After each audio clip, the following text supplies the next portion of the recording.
کو پتا چلا تو ابو جہل نے یمن کے گورنر کا بڑا استقبال کیا، شایان شان استقبال کیا۔ کھانا پانی سے جب وہ فارغ ہوا تو اس نے کہا اب میں حرم دیکھنا چاہتا ہوں، میں کعبہ کا طواف کرنا چاہتا ہوں۔ ابو جہل نے کہا اے یمن کے گورنر، تم خانہ کعبہ کا طواف کرنا چاہتے ہو لیکن ایسے ہی خانہ کعبہ کا طواف نہ کرو۔ کہا پھر کیسے؟ کہا اپنے کانوں میں روئی ڈال لو۔ کہا وہ کیوں؟ کہا کبھی کبھی حرم میں محمد ابن عبداللہ بیٹھے رہتے ہیں اور ان کی بات جو سن لیتا ہے ان کا دین قبول کر لیتا ہے۔ مکہ میں انہوں نے ایک نئے دین کا اعلان کر دیا ہے، وہ ایک نیا دین پیش کر رہے ہیں۔ طفیل بن مردوسی نے کہا وہ کہاں زیادہ تر رہتے ہیں؟ ابو جہل نے کہا زیادہ تر وہ حرم شریف میں رہتے ہیں، خانہ کعبہ کے قریب رہتے ہیں۔ کہا ٹھیک ہے میں اپنے کانوں میں روئی ڈال لیتا ہوں۔ چنانچہ اس نے اپنے کانوں میں روئی ڈال لیا اور ڈال کر کے سویرے سویرے گیا وہ خانہ کعبہ کا طواف کرنے۔ وہ طواف کر رہا ہے، ایک چہرے پر نگاہ پڑ جاتی ہے، اس نے دیکھا بڑا حسین و جمیل چہرہ ہے، اندازہ لگا لیا بس کرو جس محمد کا پتہ بتایا گیا ہے وہ یہی تو نہیں ہے۔ میرے آقا نماز پڑھ رہے تھے۔ طفیل بن مردوسی شاعر بھی بڑا اچھا تھا، وہ عربی اشعار بھی کہہ لیا کرتا تھا۔ اس نے دیکھا سرکار صلی اللہ علیہ وسلم کی مقدس زبان پاک چل رہی ہے، اس نے اپنے کانوں سے روئی کو نکال دیا اور قریب کھڑا ہو گیا۔ جیسے ہی قرآن کی آیت وہ سنتا ہے بیٹھ جاتا ہے۔ میرے سرکار جب نماز پڑھ کر کے فارغ ہوتے ہیں تو وہ پوچھ لیتا ہے آپ کون ہیں؟ سرکار نے فرمایا میں محمد الرسول اللہ ہوں۔ اس نے پوچھا آپ پڑھ کیا رہے تھے؟ آقا نے فرمایا میں نماز پڑھ رہا تھا۔ آپ نماز میں کیا پڑھ رہے تھے؟ آقا نے فرمایا میں تلاوت قرآن کر رہا تھا۔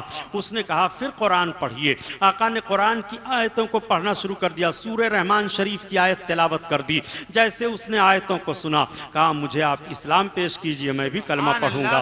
سرکار نے اس کو اسلام پیش کیا، کلمہ پڑھا لیا۔ ابو جہل دیکھ رہا ہے، اس کے سارے ساتھی دیکھ رہے ہیں، سب دنگ رہ گئے۔ اس کا پیچھا چھوڑ دیا، شایان شان استقبال کرتے ہوئے اس گورنر کو اپنے شہر میں لائے تھے، لیکن اب طفیل بن مردوسی کے پیچھے کوئی نہیں ہے، اس کی مہمانداری کرنے کے لیے کوئی نہیں ہے۔ طفیل بن مردوسی نے اپنے سر کے تاج کو اتارا اور سرکار کے قدموں پر رکھ دیا، عرض کیا یا رسول اللہ یہ مکہ والے بڑی دشمنی کر رہے ہیں، یا رسول اللہ آپ یمن تشریف لے چلیں، یا رسول اللہ میری پوری طاقت حاصل رہے گی، وہیں سے کلمہ کی تبلیغ آپ فرمائیے، وہیں سے وحدانیت کا پیغام نشر فرمائیے۔ آقا کریم ارشاد فرماتے ہیں طفیل بن مردوسی تمہاری بات کو میں قبول کر رہا ہوں، لیکن میں مکہ چھوڑ کر کے میرے رب کا جہاں حکم ہوگا وہاں پر میں جاؤں گا۔ اگر مجھے خود اختیار دیا گیا کہ محبوب تمہاری مرضی جہاں ہو چلے جاؤ تو طفیل بن مردوسی میں یمن آ جاؤں گا، ورنہ میرے آقا میرے رب کا حکم جہاں ہوگا میں وہاں پر ہجرت کر کے جاؤں گا۔ میرے سرکار کو رب نے حکم دے دیا محبوب مکہ چھوڑ کر کے مدینہ چلے جاؤ۔ مدینہ سرکار کا ننیال بھی تھا، سرکار کا ددیال بھی تھا، آقا کریم صلی اللہ تعالیٰ علیہ وسلم کا ننیالی ددیال تھا، آقا کے والد گرامی کا ننیال تھا مدینہ طیبہ۔ مدینہ شریف سے شروع سے رشتہ رہا ہے۔ چنانچہ میرے سرکار صلی اللہ تعالیٰ علیہ وسلم حضرت علی کو اپنے بستر پر سلا دیتے ہیں۔ حضرت علی کا ایمان و عقیدہ ملاحظہ فرمائیے، مکہ والوں نے پلان بنا دیا تھا کہ ہم محمد کو قتل کریں گے، لیکن اس کے باوجود حضرت علی یہ نہیں عرض کرتے ہیں یا رسول اللہ ہم سو جائیں گے، اچانک وہ لوگ ہمارے اوپر حملہ کر دیں۔ میرے آقا جان رہے ہیں علی ایسا نہیں ہوگا۔ چنانچہ رات کا پچھلا پہر آتا ہے، حضرت علی بستر نبوت پر چلے جاتے ہیں اور میرے آقا اپنے مکان کے اندر سے نکل کر کے ایک مٹھی کنکری لیتے ہیں اور ان کافروں کی طرف پھینک دیتے ہیں۔ کنکری کا پھینکنا تھا کہ ان کافروں کی نگاہیں جھک جاتی ہیں اور ان کی تلوار کے چھاؤں کے نیچے سے سرکار نکل جاتے ہیں۔